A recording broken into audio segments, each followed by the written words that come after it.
Hello and welcome or welcome back to my channel. Today is a very special day. It is Niamh's birthday. My Niamh sweater scarf pattern is now available for purchase on my website and on Ravelry. In this video, I'm going to tell you a little bit about her. Niamh is actually my third sweater scarf design. My first was the Cloudscape sweater scarf with Chantel from Knititude and Brie from The Little Wolf Knits.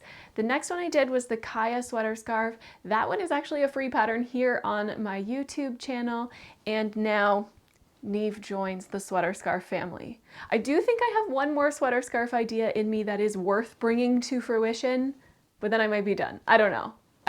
They're just so fun to make. They're relatively easy because there isn't a whole lot of shaping, and I think that people are really liking them. So I decided on the name Niamh because of the cables being very Irish or Celtic looking. Niamh is an Irish name, and I also liked that the pronunciation of Niamh sounds a lot like the word winter or snow in a number of different languages. And because she's meant to be a wintry wrap, I felt like that was the right name for this sweater scarf. Now for this sweater scarf, I paired up with Bad Sheep yarn for the first time ever in my designing career, and I used their Sparkle Fingering Base in the colorway Garland. The Sparkle Fingering Base has 70% merino wool, 20% nylon, and 5% stellina. It is so hard to capture the sparkle, but I hope that you're able to see it a little. If you can't, just lie to me and tell me that you can, okay? And Bad Sheep Yarn actually is launching a kit where you'll get both the pattern and the yarn to make it from Bad Sheep. If you're watching this on Thursday afternoon, right after I launch this video, the kit might not quite be available yet. It's launching either late tonight or early tomorrow morning. As soon as it's available, I'll be putting that link in the description below. Now, while I highly recommend using the Sparkle Fingering Base from Bad Sheep Yarn for your version of the Niamh sweater scarf, you don't have to. Any fingering weight yarn that you can get gauge with and like the drape, the gauge that you're getting with it, you can go ahead and use that yarn. If you want to know more about my personal recommendations for choosing yarn for garments, I created an entire YouTube video on that topic alone, and that is linked in the description below. The only goal with designing this sweater scarf was cables. Gorgeous, beautiful, drapey cables. And I think that we accomplished it. So the inspiration for me were those knit sweaters that are like a panel style construction where they have like a braided cable that goes down the sides, and then in the center they have like a more intricate, larger cable, which is exactly what I did on this sweater scarf.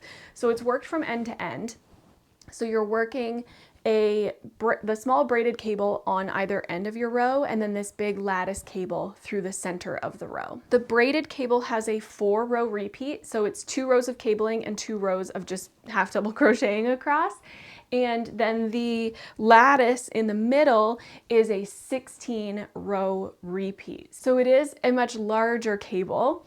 In the designing process though, I knew that I wanted the cables to like have the same repeat or were divisible by the same repeat, so that like there wasn't 64 different row combinations that could happen.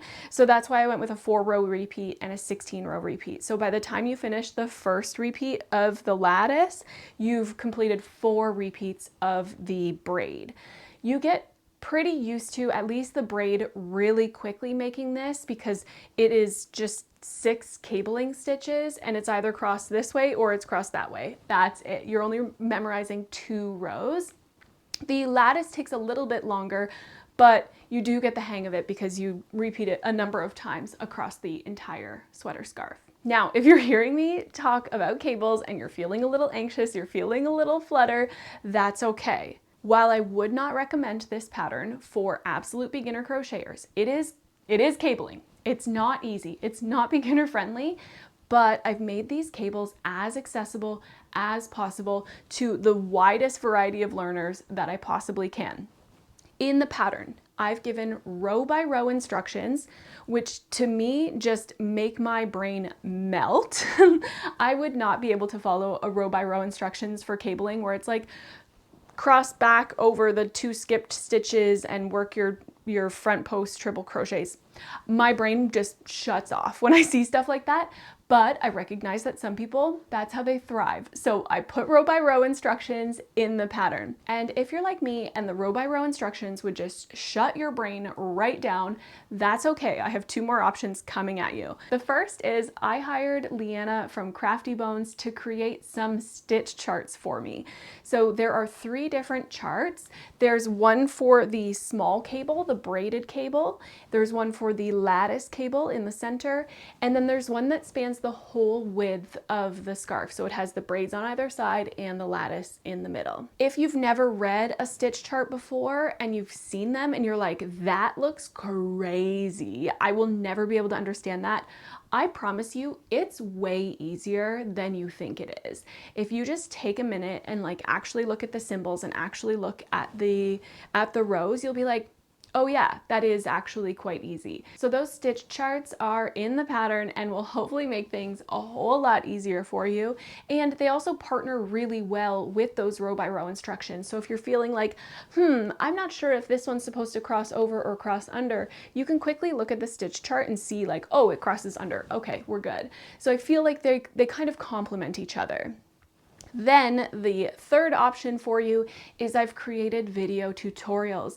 They have launched here on my YouTube channel the 2 weeks prior to this video. So there's a video that is the braided cable, which is also the swatch for this. So I didn't want to just give you like a half double crochet swatch and hope that you also cable at the same stitch height that you do your half double crochets. You might not. So the swatch for this sweater scarf is this little braided cable section at the side of your sweater scarf. And that whole swatch is covered in the video tutorial. I've linked it in the description below. You can also just find it quickly on my channel. I posted it 2 weeks ago. Then there's also a video tutorial for the lattice cable in the center here. So yes, they are 2 separate videos. So you will either have to toggle between the 2, or the option is you can just master that braided cable when you're making the swatch. I promise it's super easy. And then when you're making the sweater scarf, all you'll have to worry about is learning the lattice.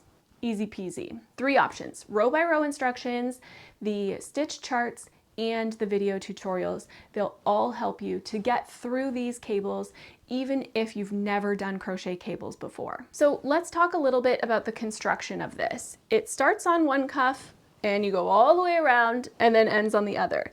The cuffs are worked this way and then they are seamed together, but they're seamed together using slip stitches. So you don't need to needle and thread it or needle and yarn it.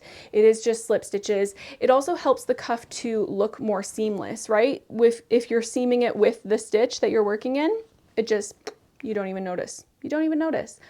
So after you've seamed the cuff, you don't have to fasten off or reattach. You just begin the body of the scarf. The body of the scarf is worked this way in rows all the way around. It's really long. And then you work the other cuff.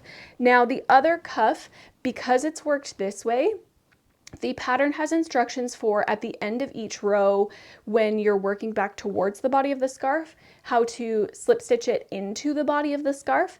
But if that's too difficult and too overwhelming, which it shouldn't be after you just did an entire sweater scarf of cables, you're very capable, you can also just work the cuff separately and then seam it to the body if you really want. That's not what I chose to do with mine. I chose to do mine and attach it as I went because I despise seaming, but you can absolutely do that and end up with the same result. Just make sure that you don't seam it too tight or else you won't be able to fit it up over your forearm to get it on. Then after completing the second cuff, you just go back and single crochet along all the edges just to create a nice clean trim. That is one thing about crochet. Our edges can be a little rough with turned rows especially. So I like to just single crochet all the way along the edges to keep things nice and pretty and clean. If you've never made or worn a sweater scarf before, it can be a little tricky getting it on and getting it to sit the way that you want it to sit. That's why I created a video of 12 ways to wear a sweater scarf, and I've linked that in the description below. Those 12 ways though, many of them, maybe like 6 to 8 of them, are for ones that are fully reversible, like my Cloudscape sweater scarf, where it's the same on both sides.